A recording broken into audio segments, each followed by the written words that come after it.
Muy bien, hoy estamos continuando con nuestra serie de Elías, un hombre de fe, valiente y humilde. Y hoy vamos a tratar, el tema es titulado Remedio contra el desaliento. Si usted ha venido a cada uno de los temas tocados en esta serie, se recordará cómo Dios ha ido obrando en la vida de Elías. Desde que Dios lo llamó a Elías y él se presentó ante, ¿cuál rey? ¿Cómo se llamaba el rey? Acab, muy bien, el rey Acab. Él se presentó y trajo el mensaje del Señor, que no iba a llover, y no llovió por más de 3 años. Luego vemos que Dios lo lleva al arroyo de, ¿dónde? De Querit, muy bien, el arroyo de Querit lo llevó y Dios lo probó ahí, lo siguió formando, lo formó ahí y luego lo lleva hasta Sarepta, donde también recibe un entrenamiento avanzado con la viuda de Sarepta, y Dios comienza a obrar de una manera muy especial en Elías. Elías se va formando en un hombre de fe, en un hombre valiente, en un hombre humilde en oración. La semana pasada vimos cómo Elías enfrentó a los profetas de Baal y a los sacerdotes de Acera, cómo los enfrentó y él oró. Descendió fuego y consumió el sacrificio que había presentado para Dios. Luego le dice al pueblo que saquen de raíz a los profetas y mataron a todos los profetas paganos. Luego vemos cómo Elías se humilló ante Dios, oró con humildad para que se cumpla lo que Dios ha prometido de enviar lluvia. Y Elías oró y Dios envió lluvia. Dios le respondió, Dios le respaldó. Podríamos decir hasta aquí que el ministerio de Elías había llegado al éxito. Cualquiera de nosotros hubiéramos visto a Elías y hubiéramos dicho, qué gran siervo de Dios, ¿quién como Elías? Y seguro que todos quisiéramos ser discípulos de Elías, porque de lejos veríamos, ¿qué tal hombre de Dios? Que oró y Dios le respondió y descendió fuego. Pero como dice nuestro título, Elías, un hombre que supo lo que es el desánimo, un hombre que supo que es el abatimiento y la depresión, un hombre que no pudo librarse de ello. Agradecemos a Dios que Dios no oculta la falla de su siervo y lo ha registrado en la Biblia. Pero ¿cómo, Enrique? Elías, el gran profeta, sí. Este gran siervo de Dios cayó en la agonía del desánimo y de la más absoluta desesperanza. Y ciertamente este capítulo de la Biblia está para mostrarnos que servimos a Dios, pero lo servimos como humanos. Y no estamos exentos de fallos, de fracasos, de desánimo, de querer tirar la toalla. Hoy este episodio de Elías nos va a mostrar ello. Por eso que en esta oportunidad, mi amado hermano, no voy a tocar puntos directos del mensaje, aunque vamos a ver muchos puntos directos del mensaje, pero hoy permíteme dividir el mensaje en 3 actos, tres situaciones que nos presenta el capítulo 19. Y vamos a ver a Elías, el hombre bajo ataque. Permíteme describirte a Elías, el hombre bajo ataque. Lo segundo, vamos a ver su desaliento y su desesperanza. Y tercero, vamos a ver al Dios cercano, al Dios personal y restaurador. Tres aspectos, 3 actos, podríamos decir, 3 situaciones que vamos a ver hoy en la Biblia. Así que comencemos por el primero. Amén. Comencemos por el primero. Elías, humanidad bajo ataque. Dice el versículo del 1 al 3 que leyó Fernando Andrés, dice, Acab dio a Jezabel la nueva de todo lo que Elías había hecho y de cómo había matado a espada a todos los profetas, a los profetas paganos. Entonces envió Jezabel a Elías un mensajero diciendo, así me hagan los dioses y aún me añadan, si mañana a estas horas yo no he puesto tu persona como la de uno de ellos, de los profetas paganos. Versículo 3, viendo pues el peligro, se levantó Elías y se fue para salvar su vida, y vino a Beerseba, que está en Judá, y dejó allí a su criado. Vayamos a la escena un momento. Elías había vencido a los profetas. Elías había orado por la lluvia, vino la lluvia. ¿Cómo estaba el pueblo? El pueblo estaba contento porque el pueblo le hizo caso a Elías y mató a los profetas de Baal, a los sacerdotes de Acera. ¿Qué estaría pensando Elías? Él estaría viendo el futuro ya. Él estaría viendo de que, muy bien, seguro el rey Acab, ¿qué pudo haber pensado él? ¿Qué pudo haber pensado? Seguro que el rey Acab va a llamar a un avivamiento, va a congregar a todo el pueblo, a la nación, para que venga a adorar a Dios. Seguro que muchos van a creer en Dios. Y el rey Acab va a acceder y me va a permitir dirigir un tiempo de avivamiento para el Señor. Pero ¿qué pasó? ¿Qué pasó? Cuando llega Acab, le dice a Jezabel, mira lo que hizo Elías, ha matado a todos los profetas. Y acá el papel de Jezabel se muestra, ¿no? Esa mujer dominante, esa mujer, ¿qué? Y manda un mensajero, dile a Elías que así como Elías ha matado a mis profetas, mañana él está muerto.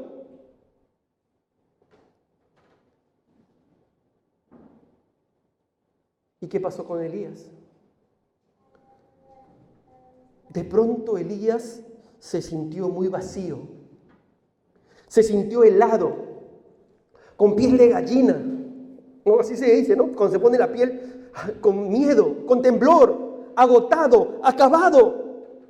Los triunfos que había tenido recientemente parecieran que hubieran pasado años luz en su vida. El Dios que lo había envuelto en un resplandor, ahora él sentía que había desaparecido. Se sentía en la oscuridad. La luz que veía de Dios, ahora él se sentía en oscuridad.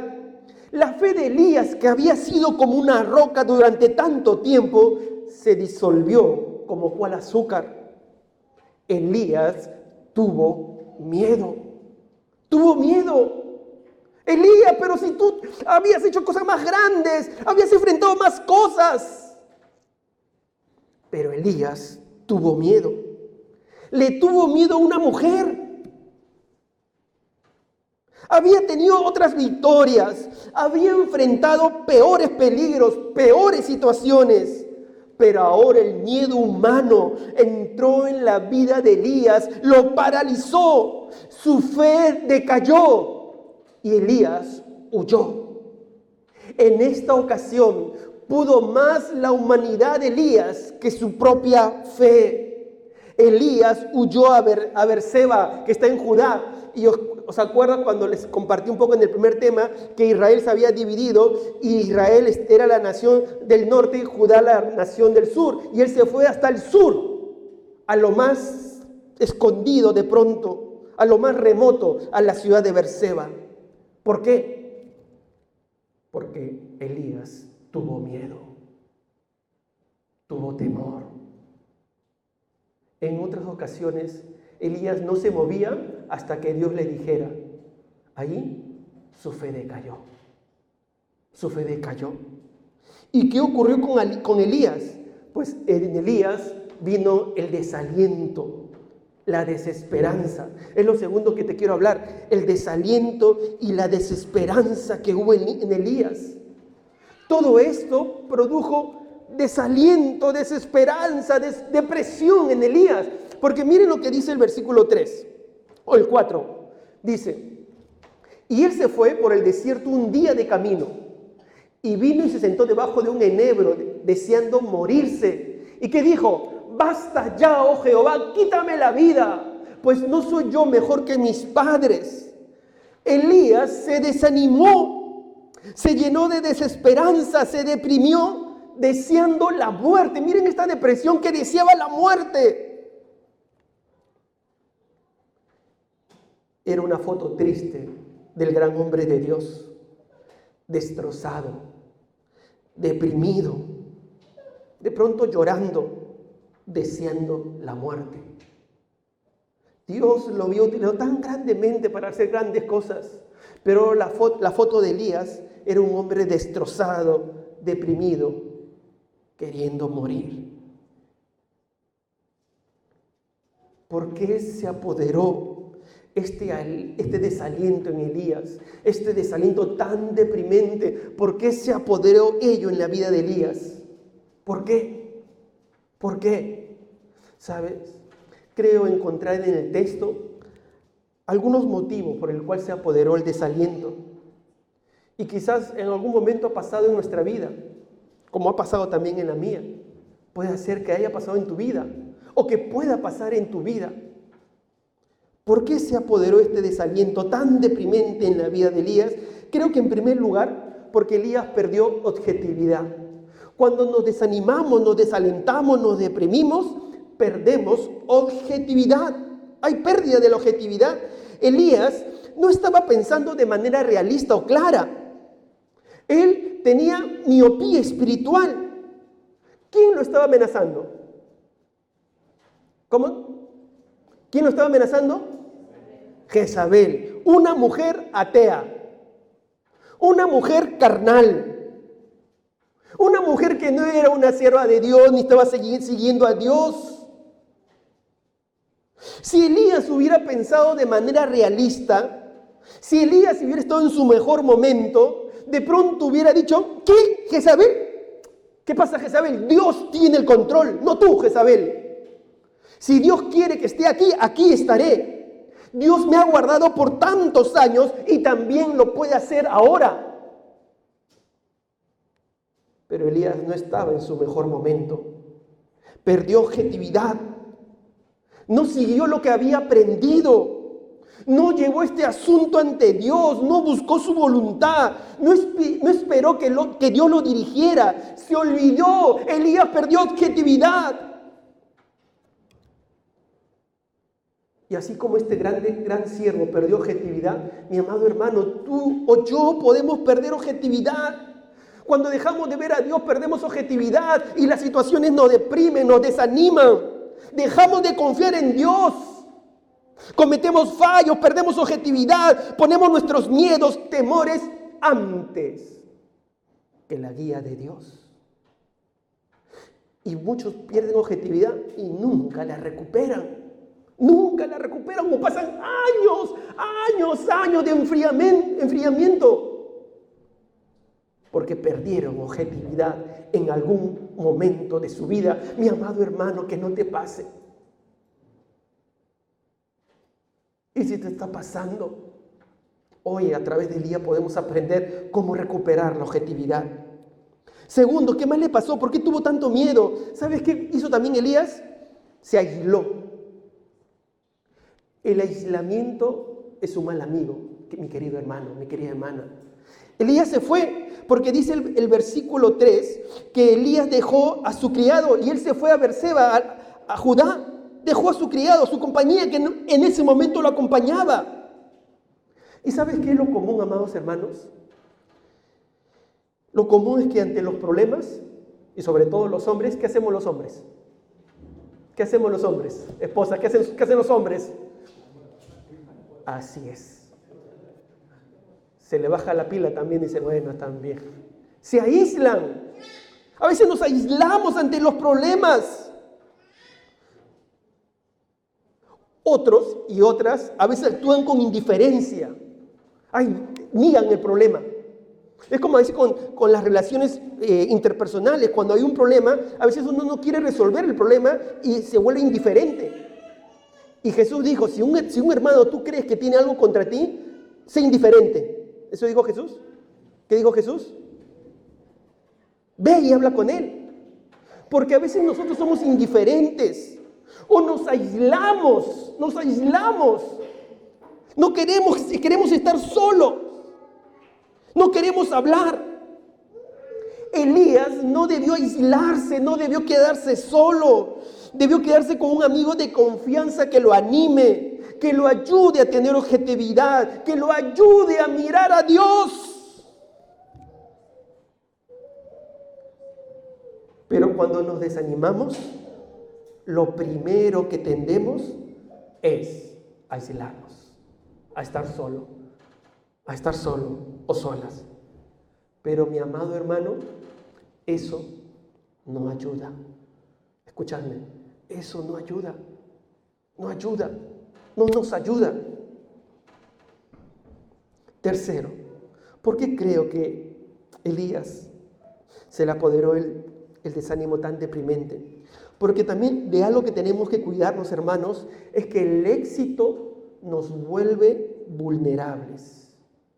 Elías había tenido éxito, una gran victoria frente a los profetas de Baal, frente a los sacerdotes de Acera. Pero cuando tenemos el mayor momento de victoria, allí también tenemos el mayor momento de vulnerabilidad.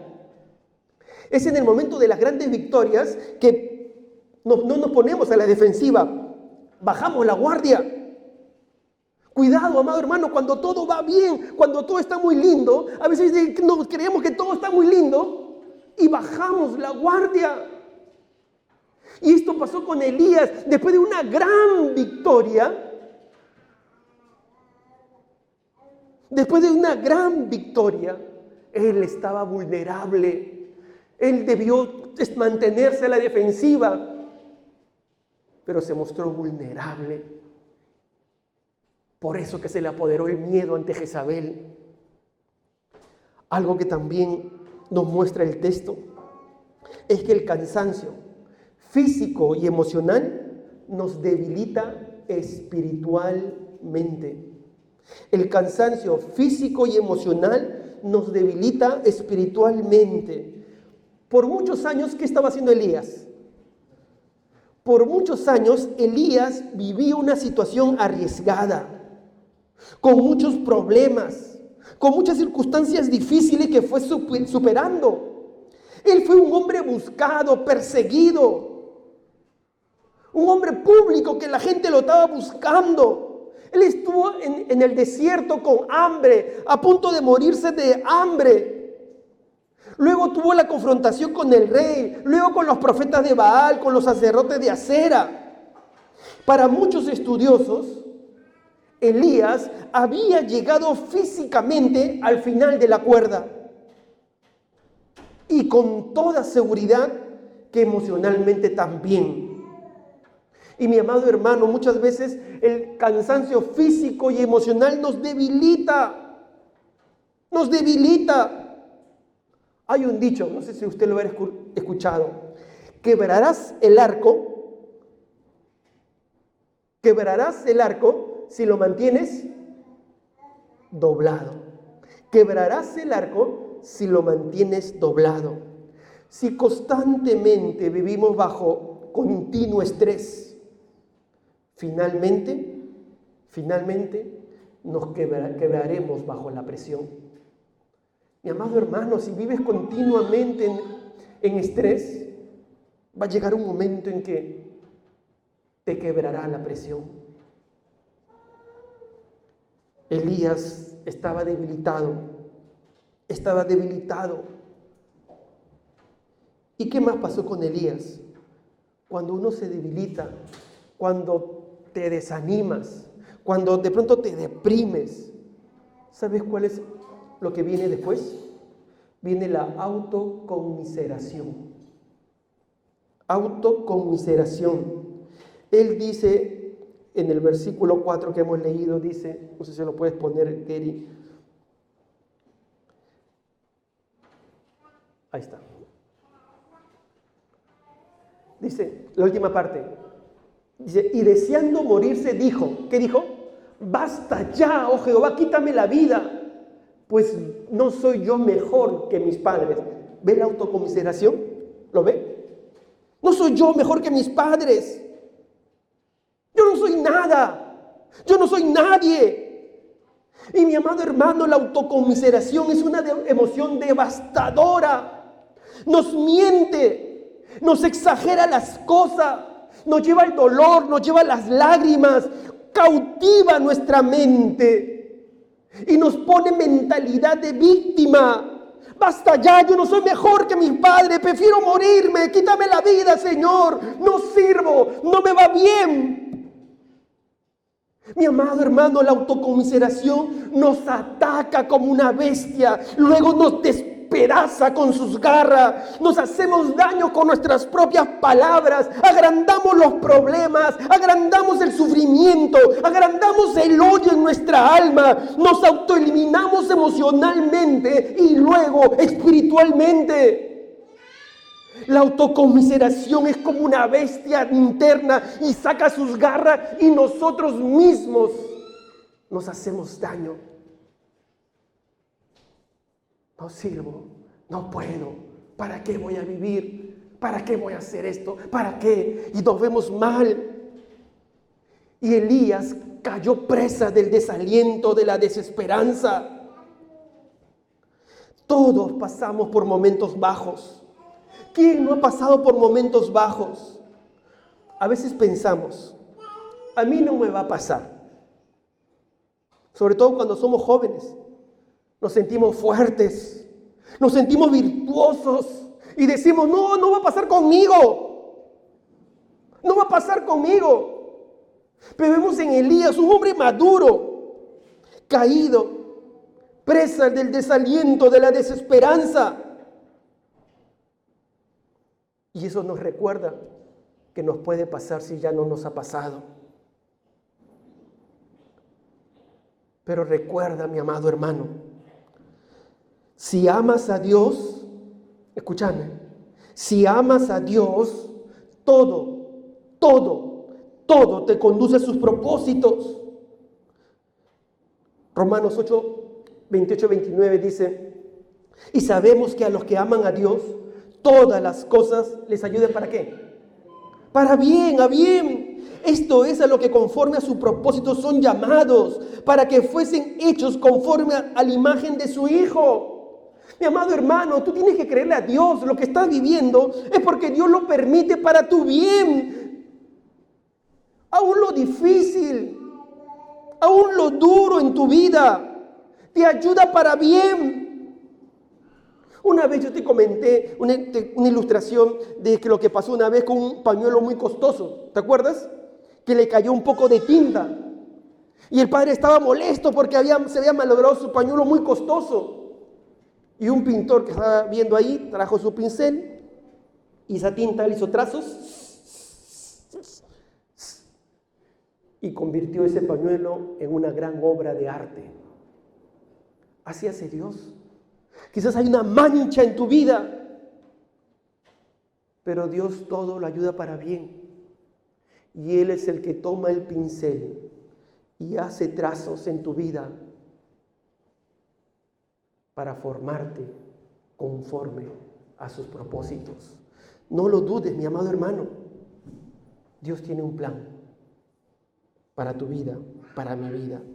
Ahí lo vemos a Elías con autoconmiseración, sintiéndose débil, devastado, queriendo morir, agotado, aislado.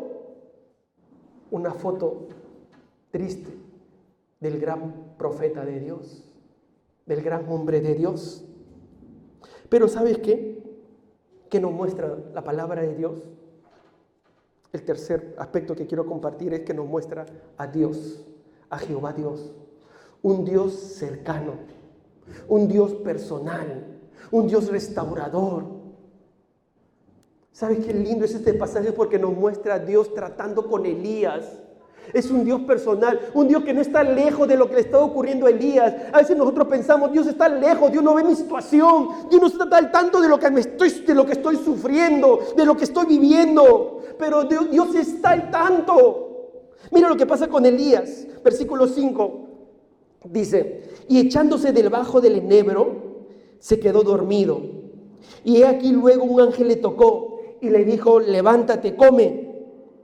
Entonces él miró, y he aquí a su cabecera una torta cocida sobre las ascuas y una vasija de agua. Y comió y bebió y volvió a dormirse. Versículo 7. Y volviendo el ángel de Jehová la segunda vez lo tocó diciendo, levántate y come, porque largo camino te resta. Se levantó pues y comió y bebió. Fortalecido con aquella comida, caminó 40 días, 40 noches hasta Horeb, el monte de Dios. Mi amado hermano, Dios es un Dios cercano, no es un Dios lejano. Recuerda que estamos en sus manos y Él está allí. ¿Qué hace Dios? ¿Qué hace Dios con Elías que puede obrar en ti y en mí? En primer lugar, ante el desánimo, ante la desesperanza, ante aún la depresión, Dios permite que Elías tenga descanso y renovación. Se dice que el descanso es vital para renovarnos. Y es interesante que cuando Dios se presenta a Elías, Dios no le da un sermón a Elías. Dios no lo culpó. Dios no lo avergonzó.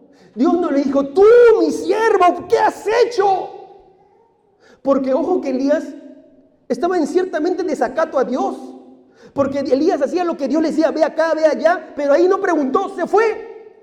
Se fue. Dios lo había mandado a que se presente ante Acab y que iba a llover. De ahí se fue Elías, huyó. Pero no hubo un rayo que diga de pronto, levántate ingrato, levántate inútil, ponte de pie a trabajar. En vez de eso, Dios proveyó descanso.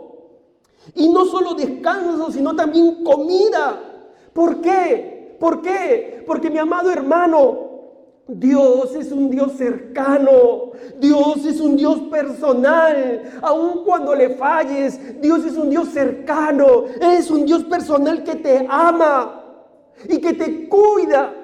Hizo que Elías descansase, que Elías comiese. Y me viene a la mente el Salmo que dice, el Salmo 7, ¿qué es el hombre para que Dios tenga memoria de él? Para que nos vea. ¿Qué somos?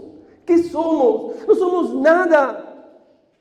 Pero Dios es personal, Dios se acerca, Él está mirando, Él te provee lo que necesitas. Quizás nosotros diríamos, castígalo, Señor. Que tu ira, que tu disciplina venga sobre Él. Porque ¿cómo te ha hecho quedar mal? Si él era la imagen de Israel y ha huido. Que tu ira, Señor, venga sobre él. Que tu disciplina venga sobre él. Quiere quítale la vida. Entonces, Señor, si él quiere, quítale la vida. Porque eso se merece. ¿Verdad que de pronto algunos hubiéramos pensado así? Porque para juzgar, ahí sí. Nadie nos invita, pero solito nos invitamos. Para juzgar a otros, solito nos invitamos. Dios, ¿cómo vas a actuar así, Dios, con Elías? Se te falla y tú le haces descansar y tú le das comida.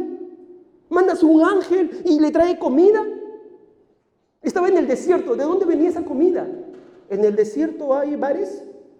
¿Hay restaurantes en el desierto? ¿De dónde venía esa comida? No sabemos. Muy probable, dicen algunos, del cielo mismo. O sea que en el cielo hay un chef que le mandó con el ángel y le trajo comida. Señor, ¿cómo es posible, Señor, si tú eres un Dios justo? Tenías que disciplinarlo. Tenía que venir un castigo. Tenía que haber pedido una pierna, un ojo. Señor, tenías que mandarle un castigo.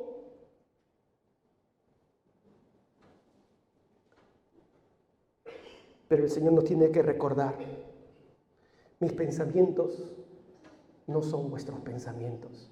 Isaías 55:8 dice, porque mis pensamientos no son vuestros pensamientos, ni vuestros caminos, mis caminos, dijo Jehová. Y para entender este pasaje, de que nosotros no pensamos como Dios, que no actuamos como Dios, permíteme leerte el contexto de este pasaje. Y eso está en el versículo anterior, en el versículo 7. El contexto es que el Señor dice, deje el impío su camino y el hombre inicuo sus pensamientos y vuélvase a Jehová, el cual tendrá de él, ¿qué dice? ¿Qué tendrá? Misericordia, y al Dios nuestro, cual será amplio en perdonar. Y luego dice, porque mis pensamientos no son vuestros pensamientos, porque Dios es un Dios de misericordia, Dios es un Dios perdonador, Dios es un Dios restaurador. ¿Cuántos dicen amén? Mi amado hermano, si alguien te está juzgando, Dios es perdonador. Dios es un Dios personal, cercano, que quiere restaurarte. Dios sabe cómo actúa con cada siervo de Dios. Yo me he estado pensando, en verdad estuve pensando tanto en Elías y decía, Señor, con Saúl, por ejemplo, Saúl le falló una, le falló dos y ¡za! Pero con Elías distinto. Con David distinto. Porque es Dios quien conoce los corazones de sus siervos. Dios es el que obra. Tú y yo no podemos ser jueces de nuestros hermanos, de nuestra familia cristiana, no. Es Dios quien se encarga. Es Dios. Y Dios, en el caso de Elías, no lo sermoneó. Le dio un descanso que le renovó. Le mandó comida. Antes le mandó, ¿se acuerdan con qué? Con los cuervos, ¿no? Y los cuervos, ¿cómo habrá traído la comida a los cuervos? ¿No se imaginan los cuervos? Entonces, Elías en ese momento tuvo que superar todos sus prejuicios y salúbricos. Pero acá un ángel, acá ya este restaurante, ¿cuántas estrellas? Michelin, ahí está, Michelin. Chef del cielo muy probablemente. Acá comió bien. Habrá tenido una comida, tremenda comida, porque luego el ángel lo manda a caminar 40 días. Y quizás antiguamente uno hubiera pensado, uy, pero comió y después caminó 40 días, pero esa comida habrá tenido unos nutrientes tremendos, ¿no? Yo me acuerdo una vez cuando estaba más joven, estaba en un encuentro juvenil y viene uno de mis líderes jóvenes y me dice, pastor, me vio un poco cansado, tome esto, se va a recuperar, va. Era un energizante que en ese tiempo recién estaba saliendo, ¿no? Le digo, no, es una bebida que, no, tome, pastor. Ya, bueno, a veces que soy un poco crédulo yo, entonces ya me lo tomé. Y después no paraba, estaba yo eléctrico, ese día en el encuentro no paraba y los jóvenes que estaban en ese encuentro no estaba, pero... Ahora, ¿te imaginas la comida que habrá mandado del cielo con unos nutrientes tremendos que sostenieron a Elías? Comida del cielo, Dios le envió a Elías para renovarle, para descansar, hacerle descansar. ¿Qué más hace nuestro Dios personal? ¿Qué más hace nuestro Dios cercano? Dios, ¿sabes qué hace? Lo conduce a Elías a los fundamentos. Porque, ¿a dónde lo envía Dios a Elías? No sé si podemos rezar el versículo. ¿A dónde Dios lo envía? Versículo 8. Lo envía, ¿se acuerdan? Lo ponemos acá. ¿A dónde lo envía? ¿A dónde? A Horeb. ¿Se acuerdan dónde está el monte Horeb? ¿Se acuerdan? ¿Qué es el monte Sinaí? ¿Quién estuvo ahí? Moisés. Ahí Dios le habló a Moisés. Ahí recibió los 10 mandamientos. Entonces lo manda a buscarle. Es como que le hace recordar, mira, Elías, tú tienes que buscarme. Y los periodos bajos, escuchadme, amados hermanos, los periodos bajos en nuestras vidas son oportunidades que Dios nos da para volver a los fundamentos. Y el primer paso es volver a la cruz. Volver a la cruz donde Jesús selló el nuevo pacto en su sangre. Ese es el primer paso, buscar y encontrar el perdón pleno y renovado de Dios. Ese es el primer paso de regreso, ir a la cruz y encontrar el perdón renovado para nuestra vida. Ahí fue Elías, al monte Horeb, a buscar al Señor. Dios nos lleva a los fundamentos. Dios nos lleva a revisar qué hemos descuidado y tenemos que retomarlo. Tenemos que fortalecer las disciplinas que necesitan fortalecerse. Necesitamos hacer un cambio y volver a los fundamentos. Es que en esos momentos bajos estamos más abiertos a Dios. En esos momentos bajos estamos más abiertos a Dios, le oímos más. Si no, lo que estamos leyendo, los salmos. ¿Estamos leyendo los salmos? Elías en el suelo, clamando a Dios. David en los salmos de David. David en los suelos. David en las crisis. David en los peligros, clamando a Dios y más abierto a Dios. En los momentos bajos estamos más abiertos a Dios. Le oímos más.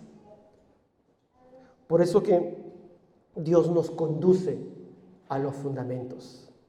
Entonces, en primer lugar, Dios le permitió descanso. ¿Sabes, amado hermano? Si pasas un momento difícil, el descanso es bueno. El descanso te renueva, te renueva.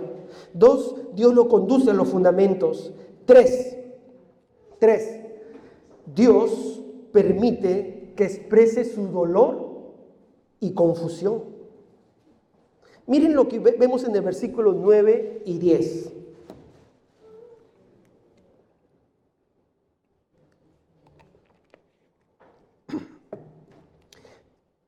Se va al monte Horeb, versículo 9 dice, y allí se metió en una cueva donde pasó la noche. Y vino a él palabra de Jehová, el cual le dijo, ¿qué haces aquí, Elías? Él respondió, he sentido un vivo celo por Jehová, Dios de los ejércitos, porque los hijos de Israel han dejado tu pacto, han derribado tus altares y han matado a espada a tus profetas, y solo yo he quedado, y me buscan para quitarme la vida. Dios permite que exprese su dolor, que exprese su confusión. No sé si podemos retroceder. Dios permite que exprese su dolor y confusión. Y es que, amados hermanos, las personas desanimadas, las personas deprimidas, sienten normalmente un ruido confuso de voces conflictivas. Tienen voces conflictivas y voces emocionales confusas dentro de sí. Quieren actuar mal, quieren actuar bien, quieren ser más misericordiosos, pero quieren ser más juzgadores y actuar con ira y con revancha. Quieren amar, pero tienen resentimiento. Entonces no saben cómo actuar, están en una confusión interna. Tienen voces internas. ¿Y qué hace Dios con Elías? Permite que libere sus pensamientos, permite que libere sus sentimientos. Y muchas veces eso ocurre, amados hermanos. Tenemos que liberar nuestros sentimientos, liberar nuestros pensamientos. Eso hace Dios con Elías. ¿Y sabes qué dice Elías? No sé si podemos regresar al versículo 10, cuando Dios le pregunta, ¿qué haces aquí, Elías? Miren, ahora también Dios nuestro Dios es sabio, personal, cercano, que le dice a Elías, ¿qué haces aquí, Elías? En una pregunta tan corta, ¿qué le está diciendo? ¿Qué le está diciendo? Así es. Elías, tú tenías que estar en otro lado. Elías, tú tenías que estar obedeciéndome. Elías, tú eres mi siervo, mi profeta, ¿qué haces aquí? En una pregunta tan corta, Dios estaba transmitiendo tanto. ¿Qué haces aquí, Elías? Y él dice, he sentido un vivo celo por Jehová de los ejércitos, porque los hijos de Israel han dejado tu pacto, han derribado tus altares y han matado a espada a tu profeta, y solo yo he quedado, y me buscan para quitarme la vida. ¿Qué vemos en esto? ¿Qué vemos en la respuesta? Cuando vemos a ese texto tenemos que ser un poco hasta psicólogos para mirar qué está respondiendo Elías. Y lo primero que hace Elías es, he sentido un vivo celo por Jehová, Dios de los ejércitos. ¿Qué es eso? ¿Qué es eso? Autojustificación. Efectivamente, Elías estaba en desacato. Pero a veces lo primero que hacemos es autojustificarnos. Es que yo siento esto porque yo tengo la razón. Te está doliendo y deprimiendo lo que sientes. Pero uno, ¿qué hace? Se justifica. En vez de sacarlo, se justifica. Abraza ese sentimiento o ese resentimiento o ese dolor y lo abraza. Y se justifica para no soltarlo. Autocomiseración. Y así dice Elías. He sentido un vivo celo por ti, Señor, por Jehová de los ejércitos. Se autojustifica. Pero luego, ¿qué más dice? Porque los hijos de Israel han dejado tu pacto, han derribado tus altares y han matado a espada a tus profetas. Va de la mano la autojustificación, ¿verdad? ¿Qué está haciendo? Una indignación. Mira, Señor, Mira qué está pasando. Los hijos de Israel han dejado tu pacto, Señor. No han vuelto a ti. Han derribado tus altares. Han matado a tus profetas, Señor. Hay una indignación de Elías. Y eso ocurre. Cuando uno está mal, se indigna. ¿Cómo es posible? ¿Cómo es posible que esto ocurra? A uno se indigna. Así son los juzgadores. Se indignan. No ven con ojos de misericordia, sino que automáticamente pásame la piedra y pásame una grande. Así. Se indignan. Luego, ¿qué más dice Elías? Y han matado a todos tus profetas, a tus profetas, y solo yo he quedado. ¿Qué es eso? ¿Qué es eso?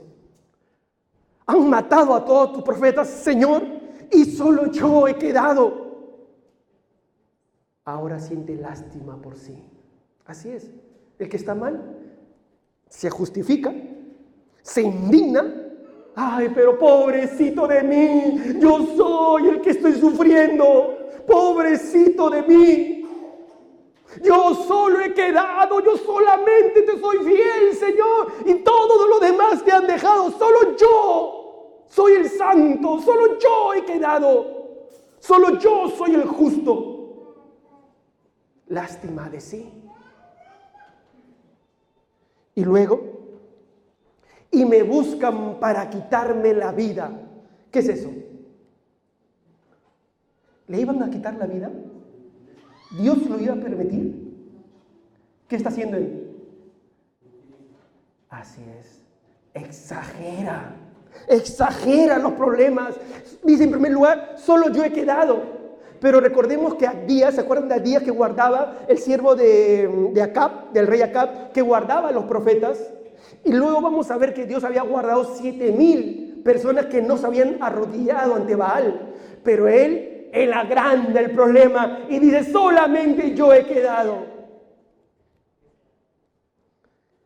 Una radiografía de alguien que está mal, de alguien que se justifica, que se indigna, lástima por sí mismo, exageración de los problemas. Y si usted ve bien detrás de ello, ¿qué está viendo en Elías? ¿Qué ve? ¿Qué ve ahí en ese pasaje?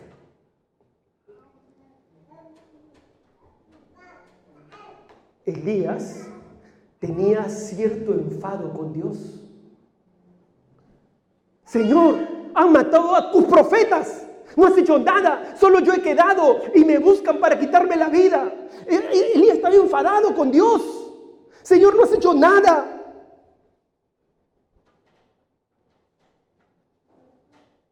Pero en esos momentos, amados hermanos, lo que necesitamos es votar todo lo que tenemos que votar. Tenemos que buscar a Dios, orar, derramarnos ante Dios, escuchar los consejos. Elías expresa su dolor, su confusión ante Dios.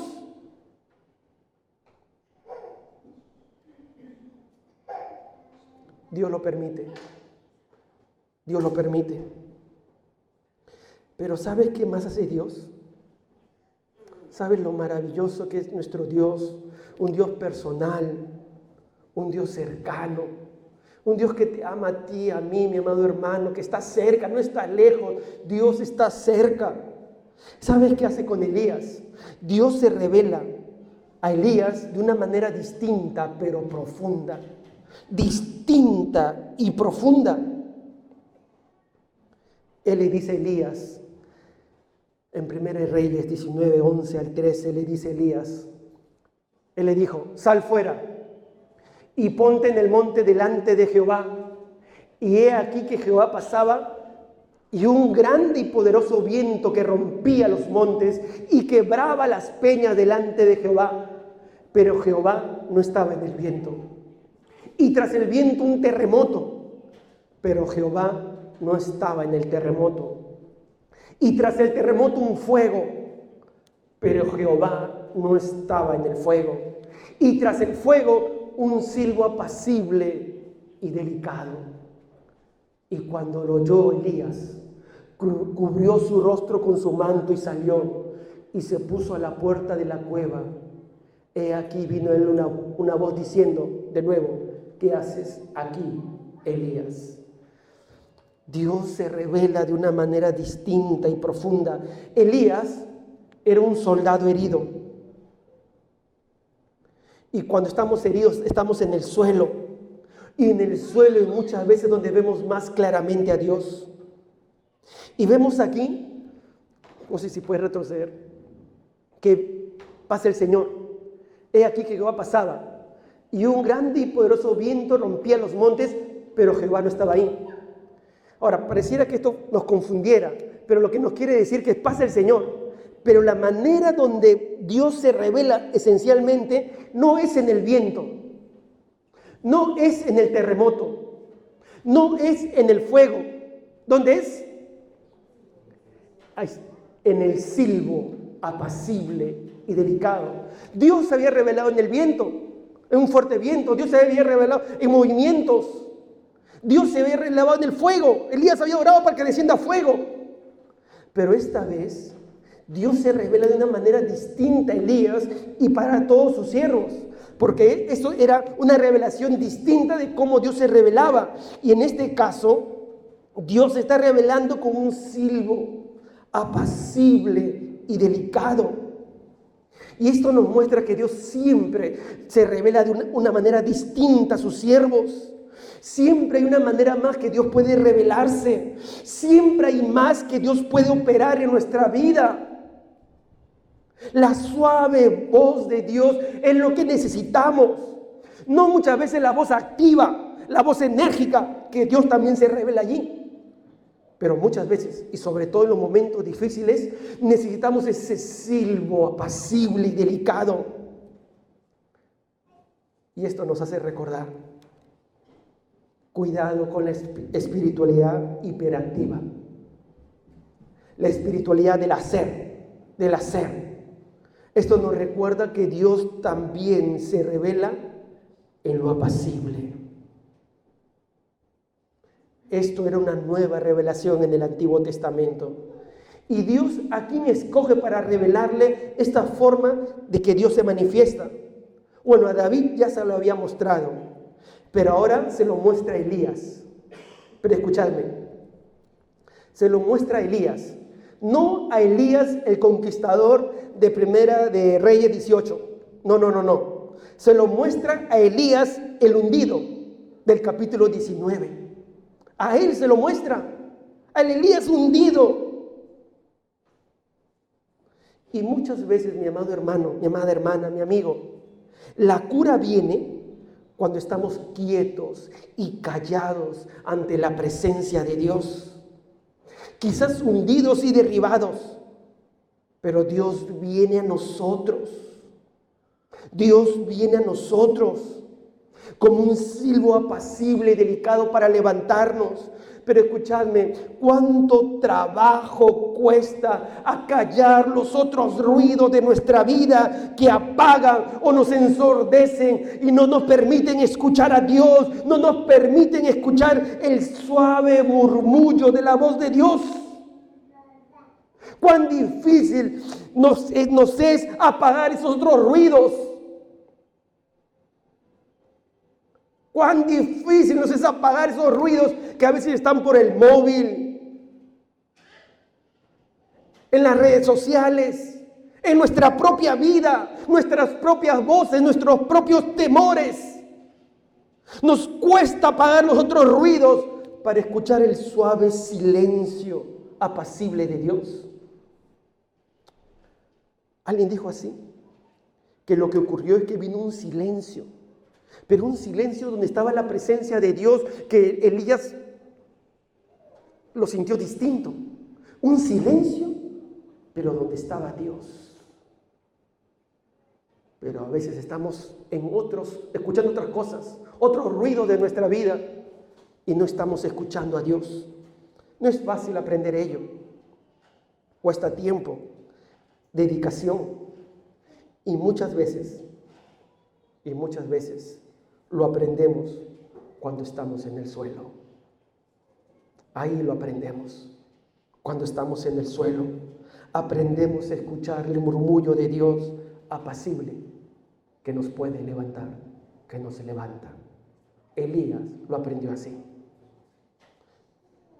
Qué Dios tan bueno, ¿verdad? Qué Dios tan personal.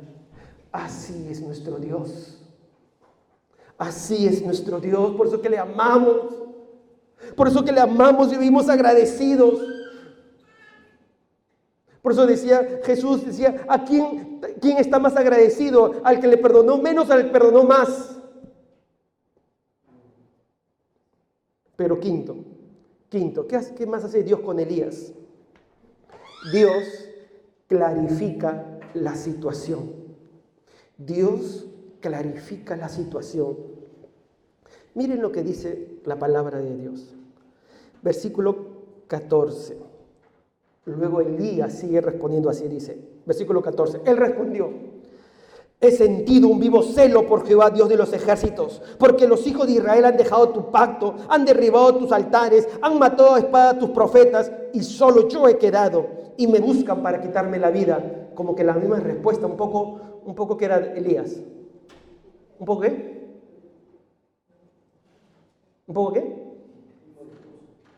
El mismo discurso, sí. Un poco terco, ¿no? A veces uno es... Dios está obrando, Dios nos está mostrando, pero uno que dice, no, yo soy así,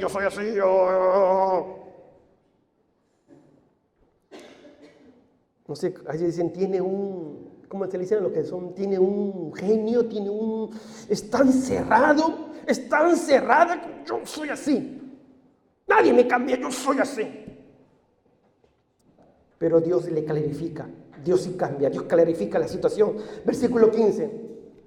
Y le dijo Jehová: ve, vuélvete por tu camino, por el desierto de Damasco, y llegarás y ungirás a Hazael por rey de Siria. A Jehú, hijo de Nixi, ungirás por rey sobre Israel. Y escuchen, y a Eliseo, hijo de Safat, de Albemeola, ungirás para que sea profeta en tu lugar. Y el que escapare de la espada de Hazael, Jehú lo matará. Y el que escapare de la espada de Jehú, Eliseo lo matará. Y yo haré que queden en Israel 7,000. Ahí está. Yo haré que queden en Israel 7,000 cuyas rodillas no se doblaron ante Baal y cuyas bocas no lo besaron. ¿Os dais cuenta? ¿Qué hace Dios? ¿Qué hace Dios? Clarifica la situación. ¿Cómo? Dios lo descartó del ministerio. Dijo, ¿sabes qué, Elías? Tú ya, ¿sabes qué? Adiós, Elías. Adiós. Dios no lo descartó a Elías del ministerio. Dios le dio otra tarea. Elías, te voy a utilizar de nuevo. Y Elías, no estás solo. Escúchame, Elías, no estás solo. Hay 7,000. Elías, no estás solo. No pienses que ahora te quedas solo. No, Elías. Esta es la nueva tarea. No estás solo. Hay 7,000. Así que ve, Elías. Alguien pudo haber dicho, oye, Elías estaba madurito. ¿Se acuerdan que dije más o menos comenzó su ministerio a los 40 o 50? No sabemos. Y estos hechos pueden haber ocurrido a los 45 o 55. Más o menos no lo sabemos. Pero alguien pudo haber dicho, Elías ya está quemado. Es mayor. Está a la mitad de su vida. Pero Dios, nuestro Dios cercano, personal, restaurador, Dios le reveló un nuevo sentido del llamamiento. Dios le dio una nueva dirección. ¿Por qué?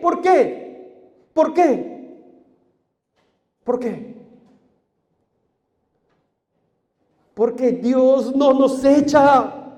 Dios no nos condena al montón de los desechos. Dios nos vuelve a tomar. Dios nos lleva al trabajo, pero renovados. Dios lo vuelve a Elías a poner en el ministerio, pero renovado. Elías vuelve con una nueva visión. Y ahora, ¿qué tiene que hacer Elías con la nueva visión de Dios? Ungir a los siguientes actores en la obra de Dios. Así es nuestro Dios, mi amado hermano. Dios te restaura y te renueva para seguir utilizándote. Dios no te descarta, Dios no te desecha. Por eso Dios dice, al que a mí viene, no le echo fuera. Si tú vienes contrito y humillado ante Dios, Dios no te echa fuera. Quizás tú puedes decir, no, ya no sirve, ya no vale. Pero tus pensamientos no son los pensamientos de Dios. Y Dios vuelve a tomar a Elías. Dios vuelve a tomar a Elías. Y le da una nueva misión. Lo retoma para el ministerio. Y finalmente, ¿sabes qué le da Dios a Elías? Dios le dio a Elías un amigo íntimo y entrañable. Él tenía que ungir a Eliseo, dice el versículo 16. Eliseo fue quien tomó su lugar. Fue el sucesor de Elías. Eliseo, el sucesor de Elías. Pero no solamente fue el sucesor de Elías. Escuchadme, Eliseo no solamente fue el sucesor de Elías, no, sino que también, escuchadme, Eliseo fue su discípulo, no solamente fue su discípulo, no solamente fue su sucesor, Eliseo fue su amigo íntimo, fue alguien que amó a Elías y lo amó como un padre. Cuando tú lees 2 Reyes 2:12, Eliseo le dice, Padre mío, Dios le proveyó un nuevo hijo, alguien que lo iba a amar, alguien que lo iba a ver como padre, alguien que él preparó a su sucesor, y ese sucesor lo amó como un padre. Mire Dios qué bueno con Elías, lo renovó, lo volvió al ministerio y le proveyó a alguien que él iba a preparar, pero ese alguien lo iba a amar como un padre. Pues, ¿qué más? ¿Qué más nos puede mostrar Dios? ¿Qué más? Mi amado hermano, la vida de Elías es algo que nos debe animar a ti y a mí. Dios es un Dios cercano, mi amado hermano. No veas a Dios como algo lejano. A veces eres tú y yo, son nuestros problemas, son nuestras situaciones, son las cosas que agrandamos, nuestra autoconmiseración, las cosas que agrandamos en nuestra vida que nos hace ver a Dios lejos, lejos, lejos. Pero Dios no está lejos. Dios está cerca, Dios está mirándote porque Dios te ama, Dios es personal y Dios es restaurador. Él es un Dios cercano. ¿Cuántos dicen amén?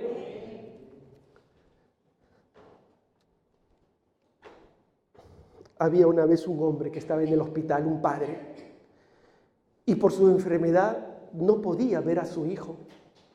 Entraba el enfermero, siempre estaba con el enfermero. Y el hijo lo miraba de lejos al padre.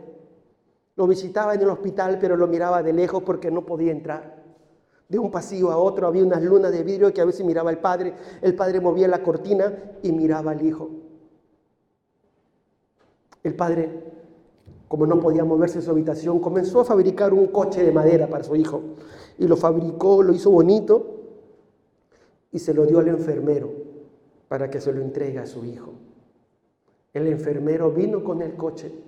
El padre miraba desde la luna lejana y le entrega el coche al niño.